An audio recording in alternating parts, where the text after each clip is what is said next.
Good day, and Happy New Year. I know New Year was a few days ago, but this is our first show of the year. We had a couple of weeks off, which we needed, but it's great to be back. It is Tuesday, January 12th, 2021, and well, what a year it's starting out to be. Welcome to the first Tuesday with Thom of the new year. Tuesday with Thom, of course, is brought to you by the Best Girl Consulting Firm. Best Girl consults with utilities, higher ed institutions, associations, and large nonprofits to customize solutions that support your bottom line. Okay, so welcome to the first show of the year. We're excited to be back here with you. It was a big football game last night. I understand Alabama is the national champions again. Congratulations to them. Let's see, we are 8 days away from the inauguration of Joe Biden as president of the United States. And man, what a year it started out to be. We got some stuff going on in the country. Our politics is, I don't know, it's kind of going back and forth and sideways. But you know, before we had social media, I mean, politics has always been a big boy game. It's always been something that's tough. I mean, I've lived through poll taxes, gerrymandering, suppressing the vote, pitting the poor people against each other. I think it's silly when we have descriptors like red states and blue states and conservatives and liberals and other shortcuts. We take these shortcuts because if you say so-and-so is a conservative, then you know everything so-and-so thinks. And you don't have to talk to so-and-so, and you don't have to know so-and-so. And I think we take these shortcuts to define people that we actually don't know. So in some ways, I'll say it's the world we live in. I don't argue about it. I think everybody can have their opinion. I don't think we have to agree. Why do we have to agree? All we have to do is to work things out. So where do we go from here in this new year? I'm going to say let's be purposeful. Let's be intelligent about our choices. Let's research and learn the facts as opposed to so-and-so said it, so we're going to do it because so-and-so said it, or because I read it on social media, because I read it on Facebook. It's got to be true. No, it doesn't have to be true. So, you know, and I'm going to end this with something my mom told me a long time ago. When faced with changing times, you're faced with angry people, ignorance, racism, sick people, people who hide behind false gods, or people who just don't know and don't want to know. I always fall back on this conversation I had with my mom, sitting on our front porch in Birmingham, Alabama in 1975. And we were debating some issue. My mom and I used to always debate. And it was some hot 1975 issue. I was right out of college, so of course I knew everything. And we got into this debate, and I don't remember what it was, but I do remember at some point I summed everything up with, Mom, this is 1975 and things are changing. And generally when my mom couldn't win the argument, she would say, boy, I'm your mama. And that sort of ended the argument right there, which meant she won. But this time she said, I don't care if it is 1975. Right is right and wrong is wrong. Right is right and wrong is wrong. Since that time, that's always been my barometer, my measuring stick.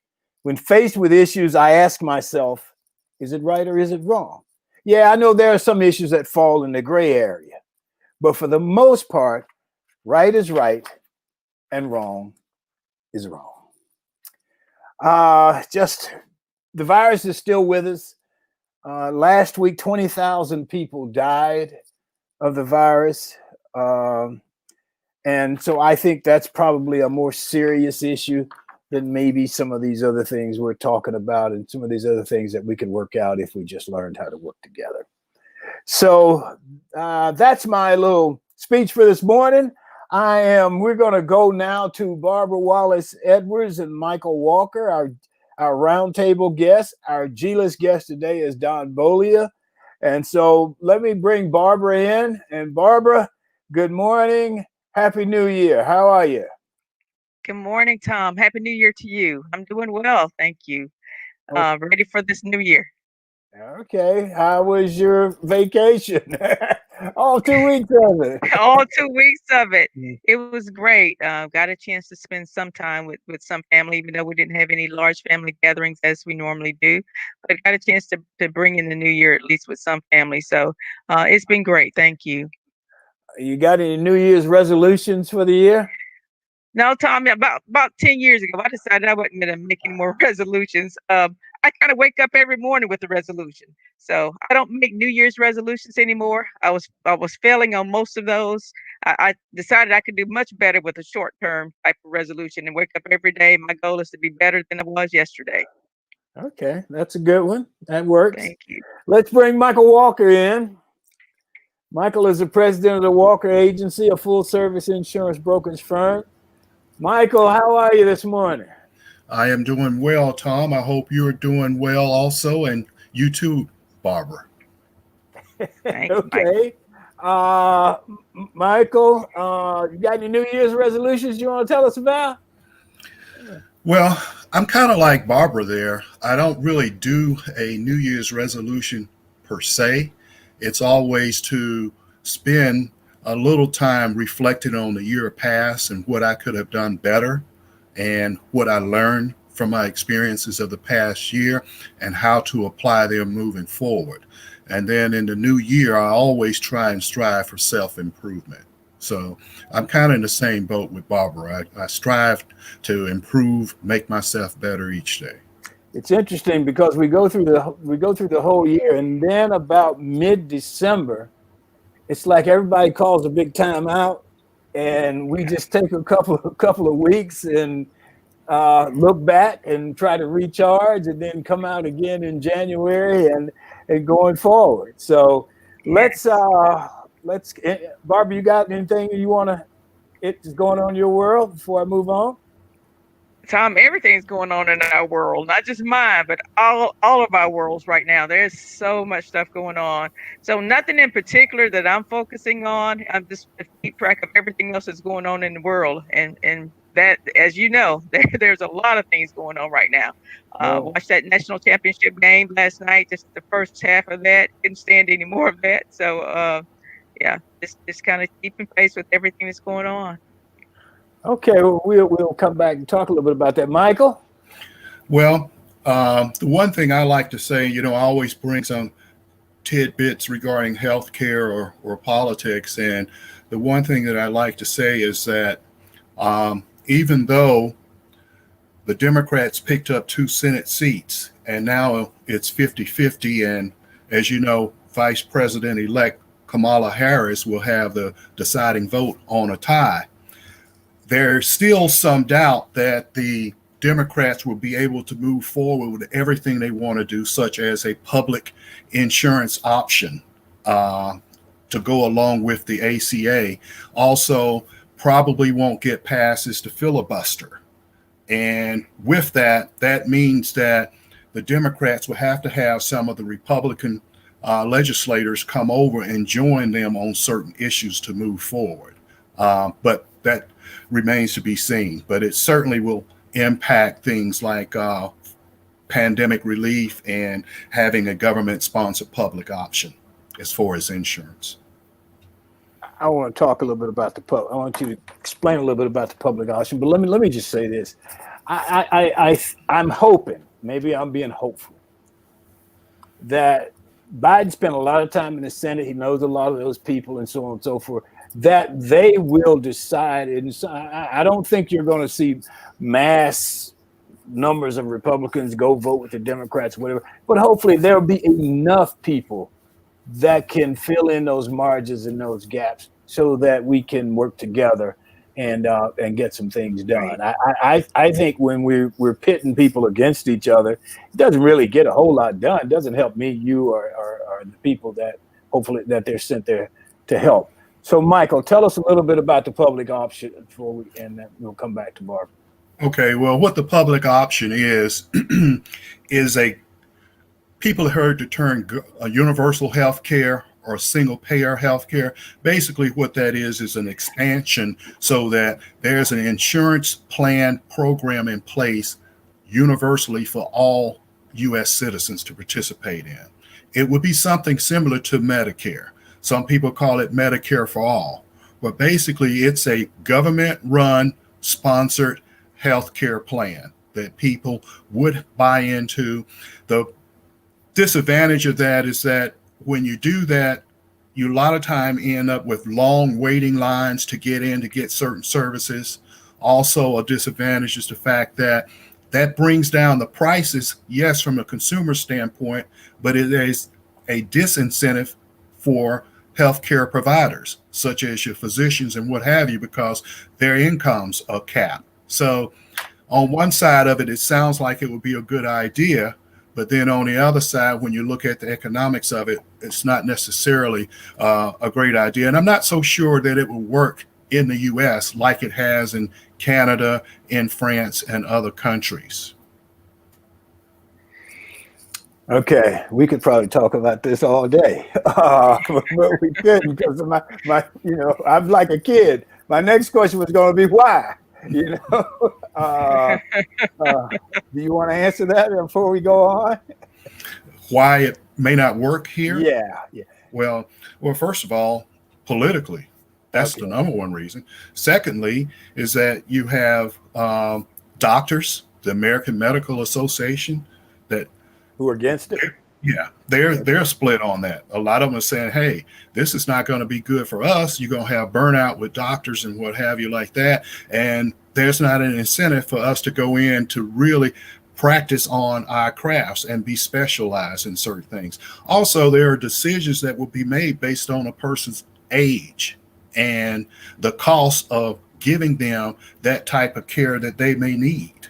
Similar to what some people are being forced with if we run out of capacity in the hospital system due to COVID. There will be decisions made by a physician as to whether to treat this person or not based on the longevity of their life. And you run into that also with a universal health care. So like you said, we can talk about it for a long time and debate on the different issues, but that's just one of the things that come into play on it. Yeah, I hear you. So is this what they're calling socialism? Okay. Some people will call it that, yes.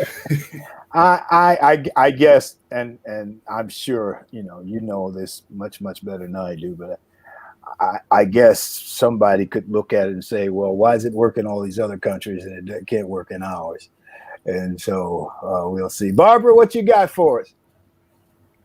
Thom, I'm really into exercising these days. I started out the year really strong, my exercise program, and so I'm going to the gym today right after we get off the phone, and after we get off our show today. So really focusing on trying to get back in shape. Okay, well, heck, that's great. That's a good one. Yeah. Yes. Okay, you guys got anything else before we move on? No. Okay, well, we're going to move on. Well, I gotta go back to one thing with Mychal before we go on. They made a coaching change at Auburn, Mychal, I think, since we've been gone, and I know it's a change that I know you were one of the main ones crying for a change or calling for a change. Are you okay? I am. Absolutely, I'm okay with it. And I honestly feel that brighter days are ahead, certainly by a couple moves that have been made. Everybody that knows me knows my lack of trust in Gus. As a matter of fact, I coined a phrase that said, in Gus, I do not trust. So Harsin has come in, and with every change or decision, there's always collateral damage. But I will have to say that the fact that he went out and got Mike Bobo as his offensive coordinator, that's a major step up above what we've had the last 8 years with Gus. Because you know that Gus would only get an offensive coordinator that he could control, that would do exactly what he says, and not anybody that would challenge him. So for Harsin to go and get Mike Bobo and bring him in as an offensive coordinator, that's a great move. the way I see it. And I see that he's making changes. He changed the strength and conditioning coach. And one of the reasons why he did so is that he believes in having a strong offensive line and strong defensive line. And the new strength and conditioning coach he brought in, from what I understand, is a specialist in that area. The other thing you and I, Tom, have talked about, how about some diversity in the leadership on the football team? Under Malzahn, we never had a African-American defensive coordinator. I don't think we ever would have had one. And I'll go ahead and say that. Harsin has gone out, and he brought in Derek Mason. So there are some changes going on, and I think they're all for the better. From what I understand, that he's reaching out, and he's now getting people or players that were not interested in coming to Auburn that are now looking at us. So I'm very happy with it. Of course, I wouldn't want to lose Rodney Garner. I'd hope we keep T. Will as linebackers coach, but I saw where he brought in Zach Etheridge, who played on a national championship team in 2010 as a defensive backs coach. So yes, I'm very happy with the changes. Well, I think that's always good to bring in somebody who's played at the national championship level. That gives those kids something to look up to and to look forward to. One of the things that, and I just glanced it, but I did get an email yesterday from Coach Harsin that he is having a virtual meeting or talk with the former Letterman.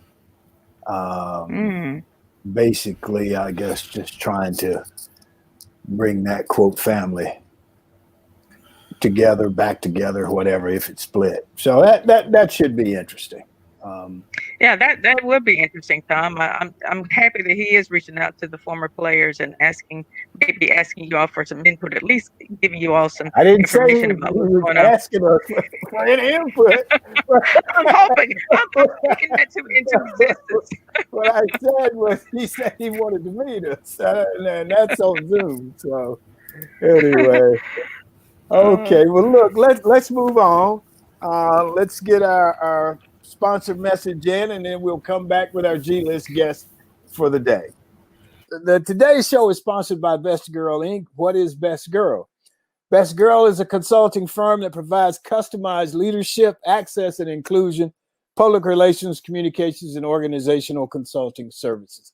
Our clients include Fortune 500 companies, utilities, higher education institutions, small businesses, and associations. We have a team of consultants led by Joyce Gossom and Miss Emily Hedrick, and they partner with business and education business clients to promote organizational effectiveness and education, motivation, and leadership. Our customized consulting services include strategic planning, corporate communications, executive coaching, fundraising, and some economic development. All right, so let's get to the G list, where everybody is a star. Hollywood has got the A list, but here at Tuesdays with Tom, we got the G list. And our G list star for the day is Don Bolia. Don is the founder and principal at Peachtree Government Relations. He provides industry leaders with strategic advice on legislative trends and debates at the state, federal, and local levels in Georgia. In other words, he is a lobbyist. But we're going to let Don tell us what he does, because we've already had this conversation about right, left, conservative, liberal, so on and so forth, and how that basically, I don't know what word do I want to use, is a way to be a misnomer for people. So Don, good morning, first of all. How are you? Good morning, and thank you for the opportunity to be here on the Tuesday with Tom show. It's an honor and a privilege. Well, thank you. Thank you for being here. And I must say that you and Mychal Walker have been good friends for a long time. Mychal's responsible for getting you here. I would ask you to tell me a funny story about him, but then I'd have to ask him to tell me a funny story about you. And this could go on for the rest of the day. Tell us a little bit about your job and what you do. Well, you know, what I love about what I do is every day is a different day. Every day is a new challenge, and every day is unique. And that's what I enjoy about this job. So my company, what I do specifically is I'm what you call a contract lobbyist. And what that means is I represent many different companies and industries and groups. So Peachtree Government Relations, PGR, we have 25 different clients in all types of segments. We represent governmental entities. We represent trade associations like the one that Mychal is very involved with, the health underwriters. We represent different companies that want to do business with cities, counties, and state governments. So we do a variety of different things on behalf of our clients.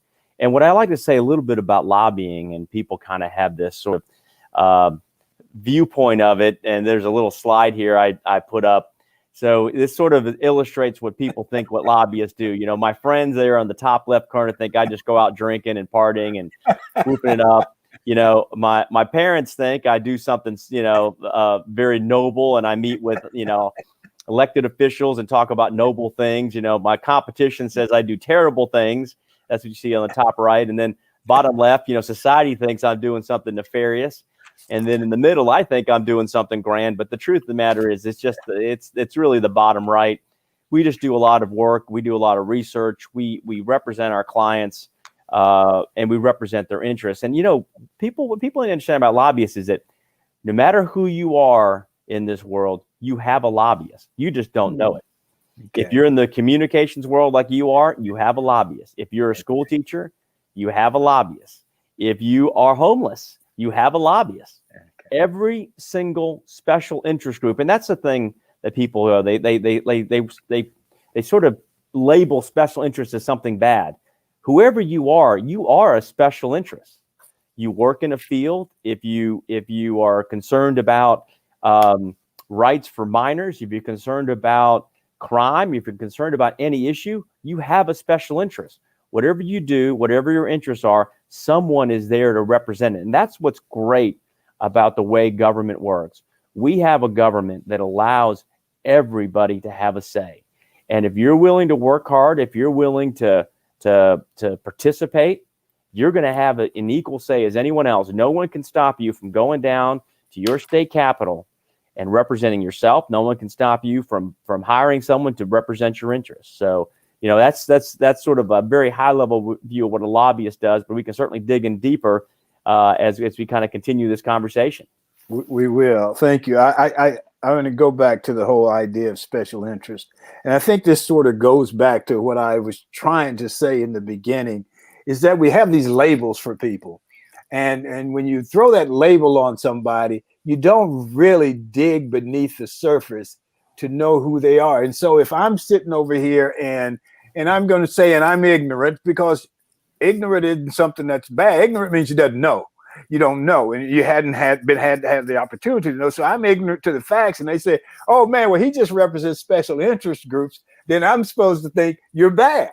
Mm-hmm. Right. So, absolutely, and that's the beauty of what we do, is that we at the Georgia Capitol and every Capitol in all 50 states, there are hundreds of people representing them, and many of them aren't even paid. So I sort of break down lobbyists into three different categories. There are lobbyists who represent various governmental entities. So let's say you really care about people with disabilities. Well, there is an entire group of governmental agencies that do nothing but make sure that those services are provided to people with disabilities. They're down in the Capitol lobbying for their own budget. They go down and they meet with the governor and they meet with legislators and they explain why that money is so important. So there are lobbyists who do nothing but represent governmental entities, and those entities are providing services to everybody at every level, whether you're homeless, whether you have disabilities, whatever that interest might be. There's a governmental agency that protects that or provides services for that, and they've got to lobby for their own money to provide those services. And then there's another segment of lobbyists that I call in-house lobbyists. So every company in America, every agency in America, every entity. So I'm on the board of 2 nonprofits. Well, those nonprofits have folks that go down and represent their interests at the Georgia General Assembly, along with all the other assemblies around the country. And so as an example, I'm on the board of the Arthritis Foundation.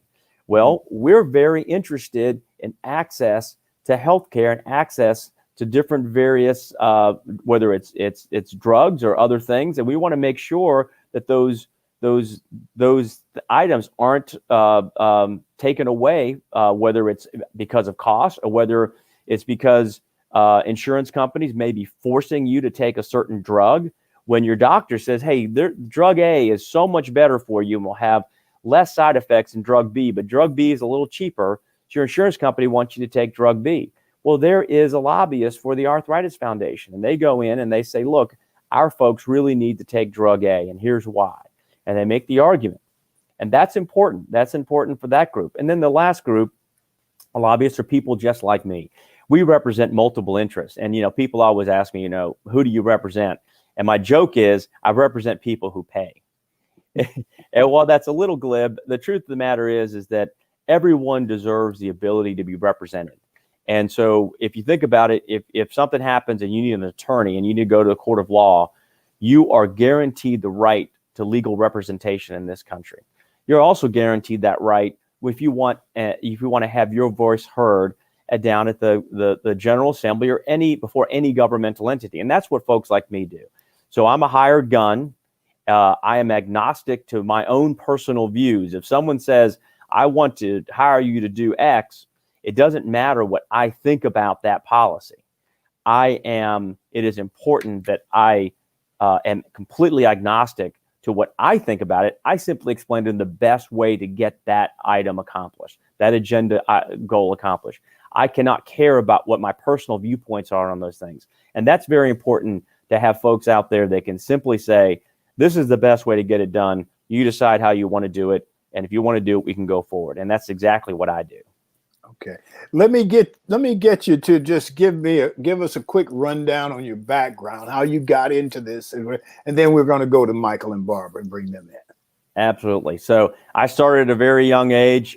Even in high school, I was active. I was going door to door on behalf of elected officials. I just loved it. I remember going around my bike and passing out flyers. And I went to college here in Atlanta at Emory University. I was very involved in politics, even in college. And I met Mychal in 1991. So not quite 30. I told you 30 years, actually 29 years. I met him right at my first job. I worked for the Republican Party in Georgia. Mychal was very involved in the Republican Party and locally as well as at the state level. He was a real thought leader, brought a lot of great ideas to the party, and we worked together. So for the last 29 years, I did a lot of campaign work. I ended up running the Republican Party in Georgia. I was the executive director of the party for a period of time. As you know, Georgia in the really up until 2005 was a Democrat state. In fact, for 132 years, they never had a Republican governor, not since Reconstruction. Wow. So in 2002, the Republicans elected their very first governor. And in 2004, the House and Senate both turned Republican, and they've been Republican ever since. So I was part of that very early movement that created a sea change here in Georgia. And I think it's an alignment that Mychal and I talk about all the time. It's a change in philosophy and how things should be run in a fiscal conservative way. I think it's a change in philosophy and how they treat business. Georgia is a fantastic pro-business state. For 7 years in a row, we've been listed by several different trade publications as the #1 place in the country to do business. And that has been set up by the last 16 plus years of various changes in policy. So I think those are all very positive things that we've done here in Georgia. And so for the last 25 years, I have been a lobbyist. This session, the 2021 session of the Georgia General Assembly, will be my 26th session as a lobbyist. So I made the transition from electoral politics to lobbying, and I've worked on my own. I've worked at some very significant law firms, and I'm very proud to be associated with them. And now I have my own firm again. Great group of folks. We've got 4 employees. They work hard. They do a great job representing our clients. And I'm proud to have a small company here in Georgia. And we're proud to be here based in Georgia. Okay, I want to talk about Georgia. I know the film and TV business is huge. in Georgia. I was very fortunate to work on In the Heat of the Night from about 88, I think, through about 95.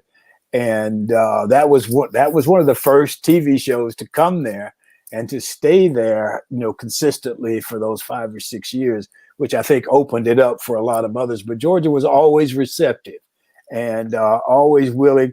Some people looked at it like, well, we don't want those TV and film people here because, they're different. And we are. But we're also business people as well.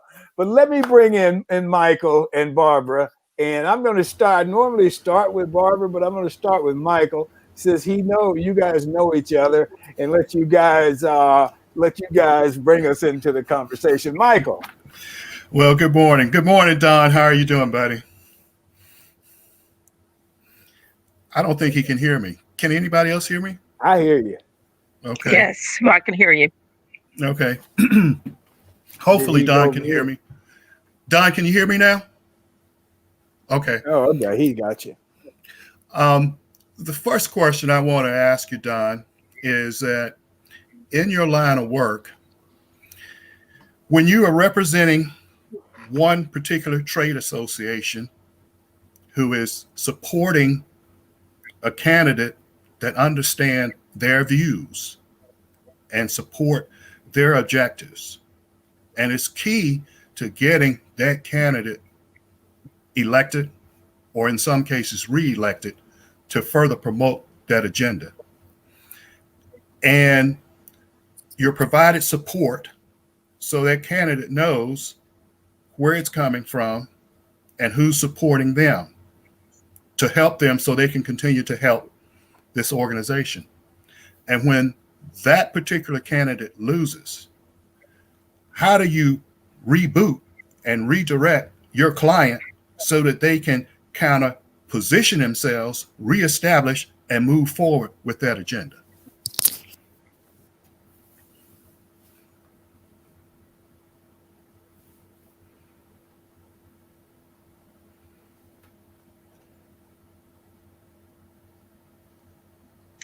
Hey, Don, we're not hearing you. Sorry. No. Nope.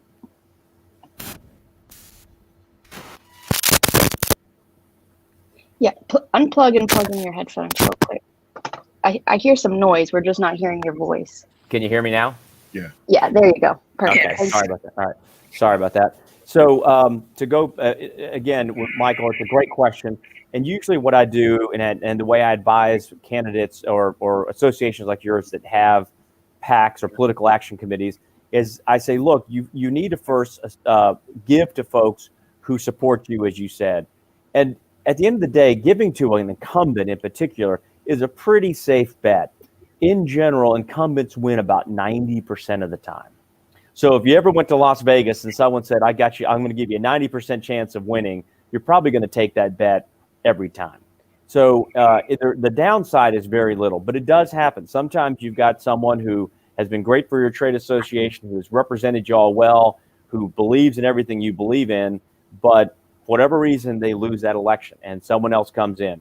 And the first thing you want to do, giving a political contribution doesn't mean you own someone's vote. It really doesn't do anything like people think it does. All it really does is it gives you a chance to have access to that person. And it also gives you a chance to make sure they get reelected. So what you want to do is not necessarily try to give money to the candidate who did win. You want to develop a relationship with that person. You want to educate them on your issues. And you'll be surprised, especially at the local level, when you're talking about county commission, city council, mayor, state legislative, they are always willing to meet with their constituents. And especially with a trade association like the Georgia Association of Health Underwriters, where you've got many, many members throughout the state, you're destined to have a member who is represented by that particular political subdivision. And so I think the great thing is you can bring to them a voter who's a member of your trade association, and you can develop that relationship at a very grassroots level. And so I say the first thing you want to do to reboot is educate that elected official on why your issues are important, why they're important to you, and make sure you show them that you have people that live within their political subdivision that can actually vote for them. Because at the end of the day, they care a whole lot more about voters than they do about what I think or about a trade association thinks. They care about what people in their district think. So I always say the first thing is education. Okay, great. Barbara, do you have a question for Don? I do have a question for you, Don. You talk about representing a lot of different clients, and several of them I'm sure have different, agendas. How do you handle a situation when your clients have conflicting agendas?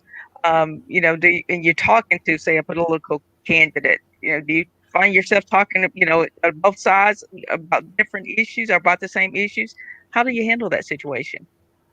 Well, it's a delicate balance. And what you want to do, and what I always do, is before I even take on a candidate, I expose them to all of my or a client, I should say. I expose them to all of my other clients. And I say, here's my list of clients. Is it possible that in the future you might have a conflict with one of these? And if that's the case, then I may not be the right person to represent you.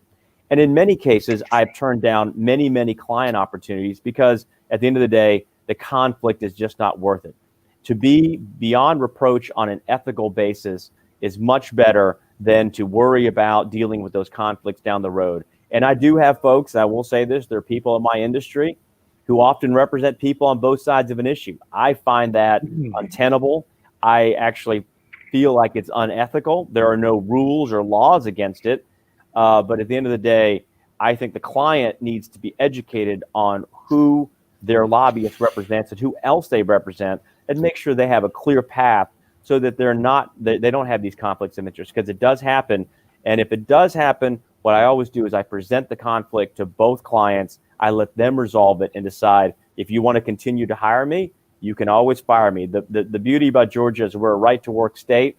And at any given moment, a client can say, I'm sorry, this just isn't working out. You've got a big conflict. I'm going to have to go with a different representation. Okay. You guys. Thank you. Mychal, you want to go ahead? Yeah.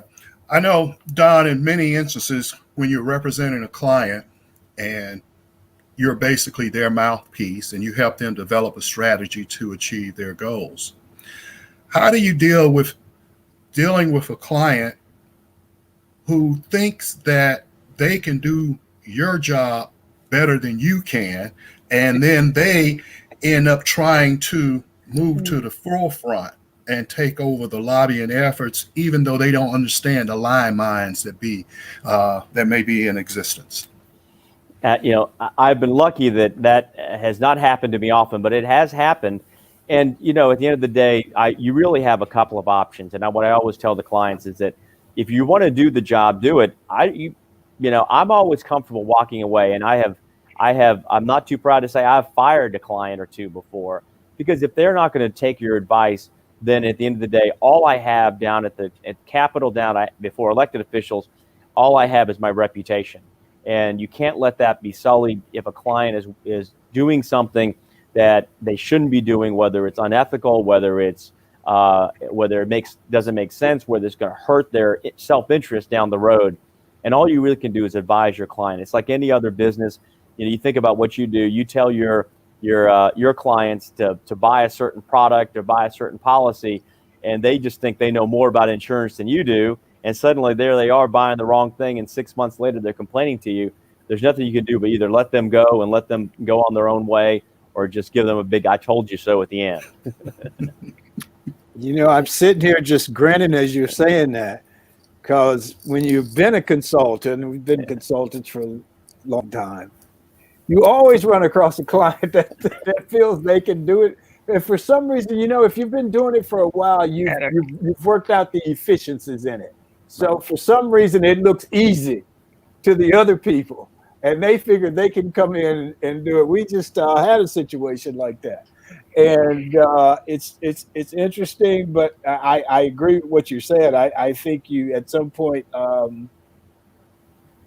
they don't fire you, you end up firing them. Right. Beforehand. Barbara, you got something else for us?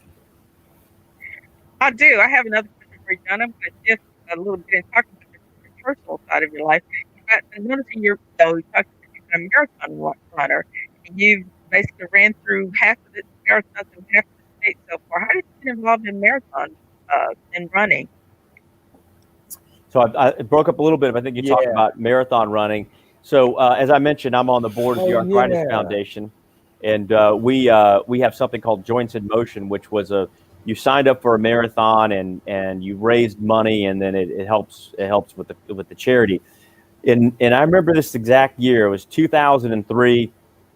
I'd gained a lot of weight. I was over 200 pounds, which is uncomfortable for my frame.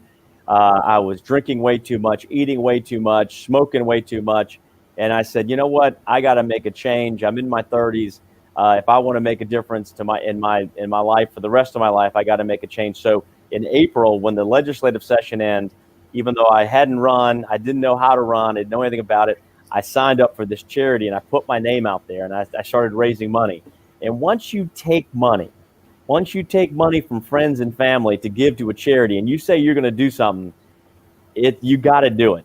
And I couldn't take the embarrassment of not accomplishing and running it. So that year I signed up for one marathon, and after running it, I felt so good. I signed up for another one, and I decided, I'm just going to keep doing one or two every year. And so I've been doing that for the last 17 years. Wow. And so now I've done a marathon in 31 different states. Wow. I've done 35 different marathons. Wow. And I haven't stopped. So I plan to do just a couple more each year, maybe 3 a year or so. And hopefully in the next 7 years, I'll have all 50 states done. Wow. That's incredible. That's Wow, great, man. that's impressive. Very. It Yes, is. impressive. It is. Thank you very much. Very much so. Mychal? Yes, Don. I like to know, how do you get positioned with an elected official that got elected, but you were not necessary in his camp?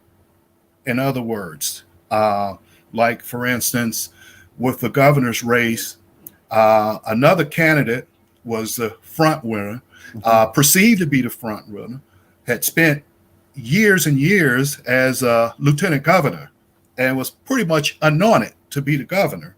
And then out of nowhere came another candidate that won. How do you yourself, knowing that you have clients that you need to represent, that will have stuff that will come under this new elected official, and you need to be able to give them access, how do you position yourself so that you can serve your candidates, your clients in a situation like that? Well, that's a great question. And that exact situation happened last governor's race, where we had lieutenant governor, which had been a lieutenant governor for 16 years. He had done a fantastic job as lieutenant governor for many, many various interest groups. He'd performed very well for them. So if he votes with you, if he helps you, if he puts money in the budget for you, how do you not support that person? And a lot of people did. He raised a lot of money. He actually came in first in the runoff, and he ended up losing the runoff to our current governor. And I think what you have to do is you have to, again, show value. You have to educate that candidate. First of all, at the time, Brian Kemp was not governor yet. He had won the primary, but he still had to win the general in November of that year. And so obviously, if you believe this person's aligned with you politically, from the standpoint of whether it's how your issues are, or whether you're looking for funding for your budget, or whatever it is, you have to support that person. And that's what a lot of my clients did. That's what the Georgia Association of Health Underwriters did, is you have a membership group that can support them. You can help them at the grassroots level. And money could never, ever, and I think this last election proved this, money cannot outweigh the grassroots. I mean, in Georgia, in the 2 U.S. Senate races, $500 million, $500 million was spent. And I'll bet you hardly any minds were changed through all those TV ads. But what did make a difference was the grassroots. And that's what every organization can bring to anybody they're trying to support. Whether you're helping them put up a yard sign, whether you're talking to your Rotary, whether you're meeting at a local chamber meeting and talking about why this is the right person, grassroots will always, always outkick money. And that's something every organization needs to understand. And all that money we spent in this last runoff, I'll bet you if it's the grassroots portion was way, way more important than the TV ads that you saw. So I think that's the number one thing you can do. And I think you can obviously support them financially. You know, if you have access to a PAC or political action committee, or if you have access to corporate money, or if you have access to personal money, you can always support them. But at the end of the day, you can education. I always talk about this. If you tell them about why your issues are important, if you talk about it, and Thom, I want to go back to the film industry. This actually applies very well to Georgia in 2002, because Georgia had a Democrat governor in Roy Barnes, and the Republican Sonny Perdue is actually now our ag commissioner for the next week or so. We're running against each other. No one thought Sonny Perdue would win.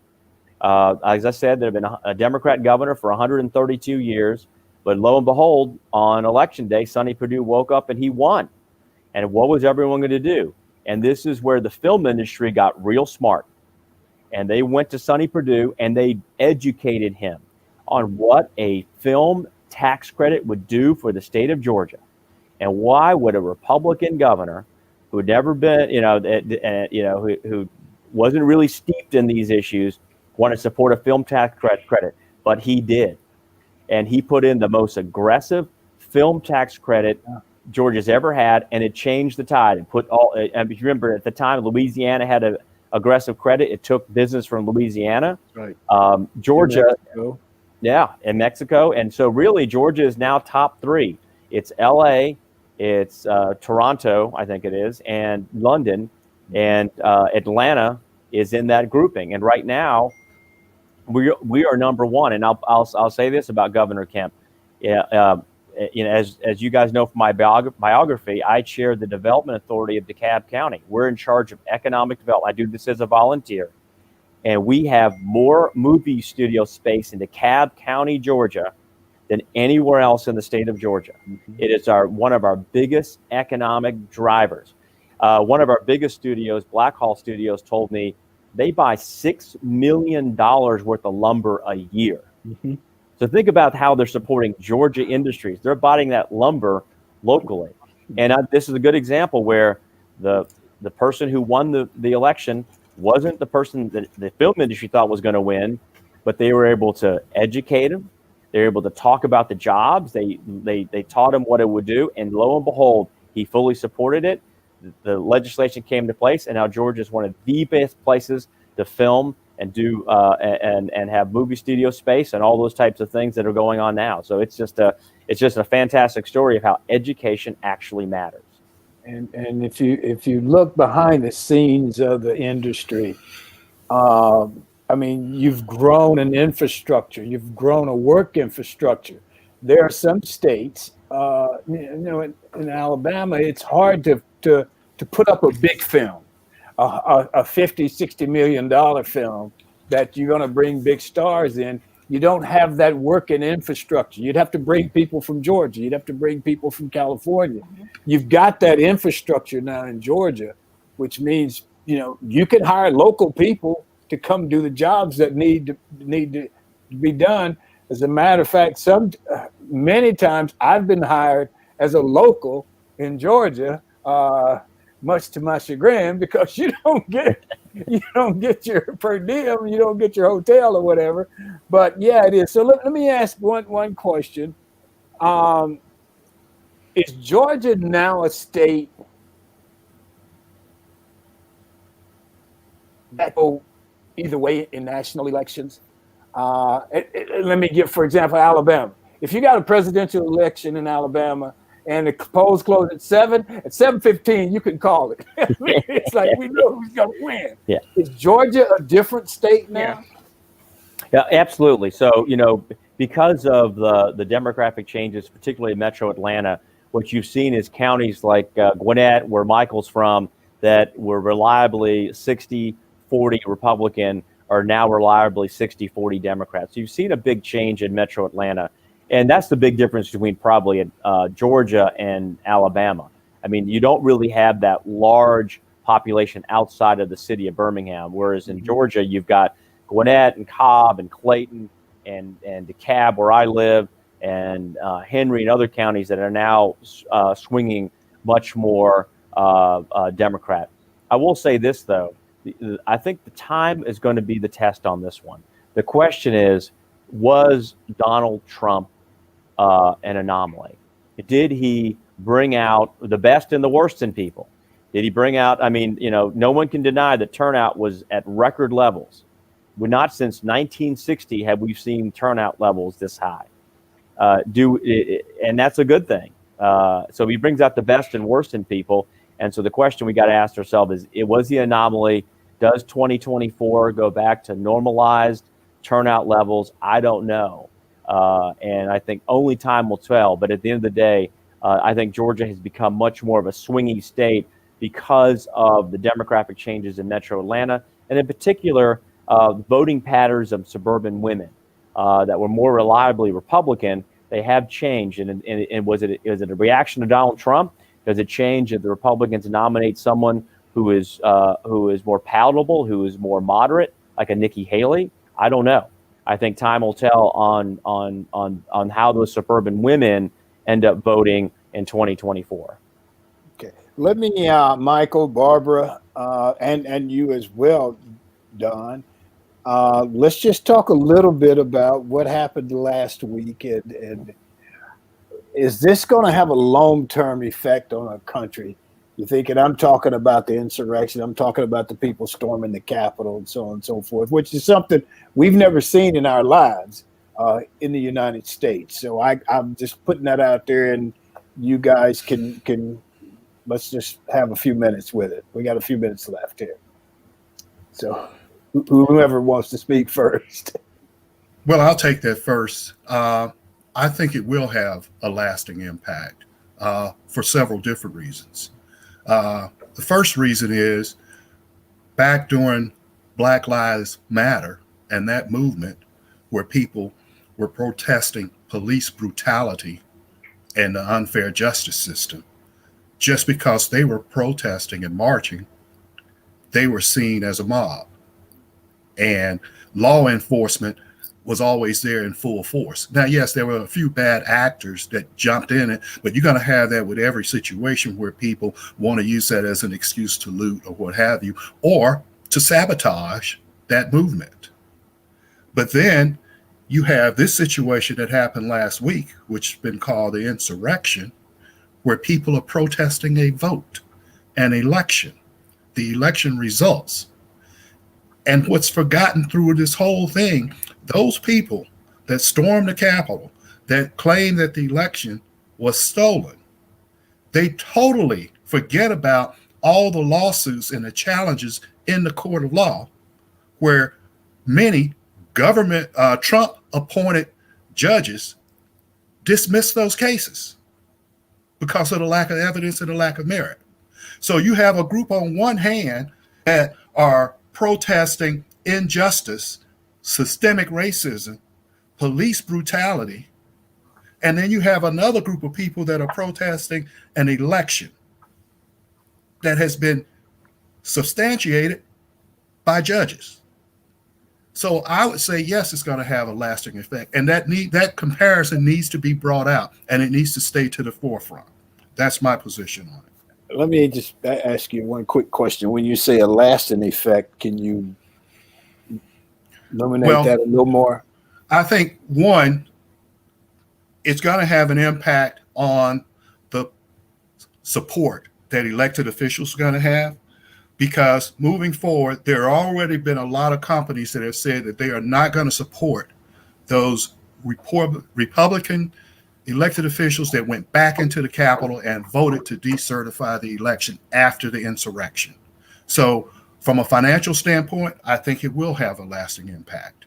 I think also from a standpoint of policing, it's going to have an impact because now it's exposed.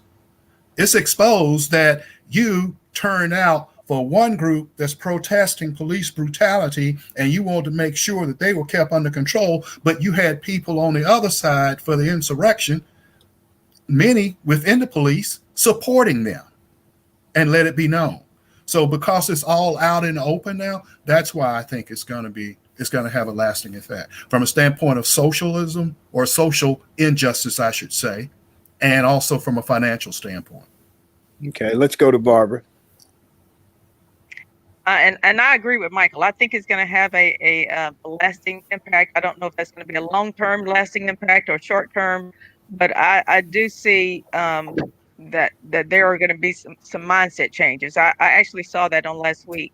People that had been very vocal on one side saying, they firmly believe that the election was stolen, and speaking out last week on social media saying some totally different things, saying, now we see that it wasn't stolen. This was wrong. The way people took over the Capitol was wrong. There were a lot of, it was a riot. It wasn't a protest. It wasn't anything peaceful about that. That was a true riot. And I think it changed people's mindsets. I think people took the rose-colored glasses off and the blinders off and saw things from a different perspective. So I truly believe that it will have a long lasting impact on some of their mindsets. And I think when you listen to the people, especially some of the Congress people who were hiding, and you can see there were a couple that you could just see the fear in their eyes. I mean, they thought their lives were being threatened. Then you come back to how could we do this in America? Because that's against everything we've ever stood for, and just the anger. When I grew up, there were three things that were private: your politics, your money, and your religion. You just didn't talk about those things unless you talked about them privately. Now we got social media; we talk about them all day and everything. And I can vote for somebody. I think we vote for people because there is a personal interest there. Not that you're going to get money, but this person stands for what you stand for. And to me, that's okay. I don't have to agree with you what you stand for. Right.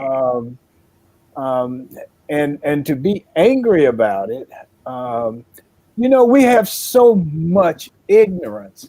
I was talking to a good friend of mine. He was for Trump. I'm not for Trump. And we were just talking, and he's a good guy, a great guy. And I'll just say he happens to be a white guy. And we were talking about fishing and what have you. And then we were talking about the fish called mullet. And I said, well, I never had mullet before. We grew up in Birmingham. We didn't have it up there. He said, Tom, you never had, and he says, you never had mullet? I said, no. He said, all black people eat mullet. I said, well, Tyler, last time I looked, I think I'm considered a black man, but I've never had mullet. I never heard of it till we moved to Florida.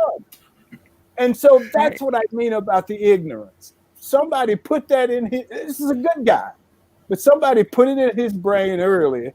Well, give the mullet to the black guys. And he did. He said, all black people, I can't believe you don't eat mullet. He was really shocked. But anyway, let me get Don's comments about what happened last week while we got a few more minutes. And I know you're running out of time here, but what I would say from a legacy standpoint, and this may be a good thing, I think this does break Trump's hold on some people who really believed him. He's supposed to be the person of law and order, and the hypocrisy of being someone who believed in Blue Lives Matter, and that someone attacked those police officers the way they did was unconscionable. It is crazy to me that you can say you're for law and order, you're for Blue Lives Matter, and to do what they did.